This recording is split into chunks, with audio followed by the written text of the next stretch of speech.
Hi, I'm Alex, I'm a big Transformers fan, and I'm here at Space 8 Games today with Deborah, who's one of the community managers. So Alex, this isn't your first time here in the studio. Can you tell me about the last time you were here and sort of what that experience was like? Yeah, it was really cool. There was a bunch of Transformers fans and a bunch of gamers and YouTubers, and we were just brought together to talk about this new thing that was going to happen. It was cool to have this cross-influence of opinions and feedback going into it. It was nice to see how they were sort of filling in the blanks that we had and we were filling in their blanks. So they might be spotting something in the game that we didn't understand, but they would be giving feedback on the technical side of things, and we were giving feedback on the design side of things. Do you see a lot of those changes actually come into play in the game? Oh yeah, it's improved a lot from a non-gaming standpoint and from a design standpoint. There's a lot of different changes that have gone through, which are almost directly from the things that we were saying, which is really nice to see. It shows how the team were really receptive and really took on board what we were trying to say at the time. I don't think you have to be familiar with the RTS genre to enjoy or get into the game. I think we're trying our best to make sure that the newcomers, people who are not familiar with the game genre, can get into it, take it easy, take it slowly, and then slowly learn and develop their skill set to be the best. One of the biggest challenges, but also biggest rewarding moments for me, was getting the Grimlock right. Because he's a dinosaur, mainly. A robot form is a secondary form, and getting that right was a huge challenge because he moves in a completely different way. What also happens is that his attacks are unlike any other warrior attacks you see. So he's using his sword, he's using fire attacks, he's head-butting things. So he's a lot of fun, and obviously when it comes to battle behavior, Grimlock was my favorite moment, getting that guy right.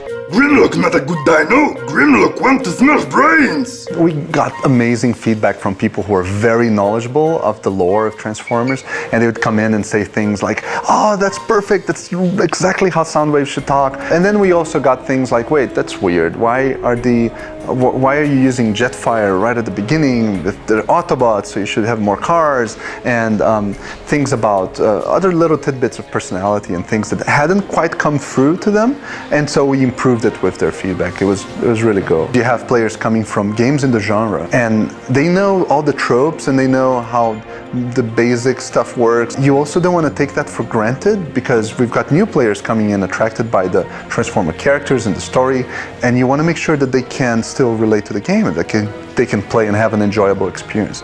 One of my favourite features is just being able to tap on the characters in the base and just following them around as they walk around. It's the kind of thing, as you're going through and doing all the different bits, collecting your alloy, collecting your energon.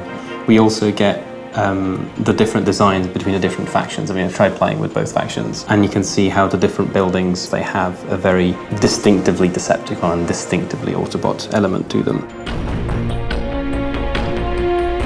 Hey guys, how's it going? I'm here right now with Carl Keeler. He is our visual effects artist, and Adam Sullivan. He works on UI for the game, and we're gonna chat to them. So I guess first off, what do you think people will notice right off the bat when they're interacting with this game?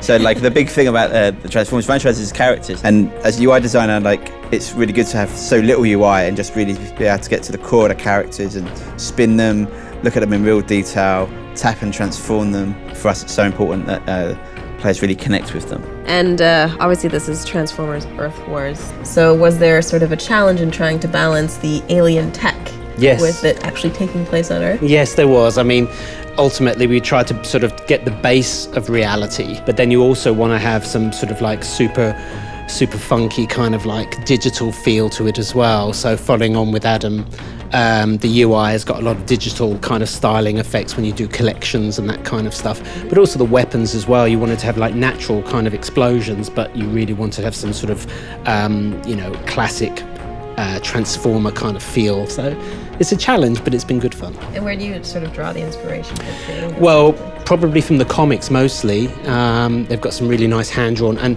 I went into quite a lot of the effects doing a lot of hand-drawn animation. I mean, my background is in traditional animation, so it's nice to come back and revisit that. Yeah, I mean, we always go to Carl to make sure everything feels super explosive. This. More explosive. Yeah, please. Yeah. Can we turn up to 11, please? Let Carl go crazy and add some colour and some explosions and some amazing animation. Well, Alex, thanks so much for joining us today. We hope you had a good time. I had a great time, thank you. And thanks for having me again. It was lovely to chat to the people behind development and seeing what progress they've made. I really look forward to the game coming out next month. Great, and for you guys, if you haven't already, check out our other episodes, one where we go in depth with the artist team, and another where we talk to Transformers writing legend Simon Furman.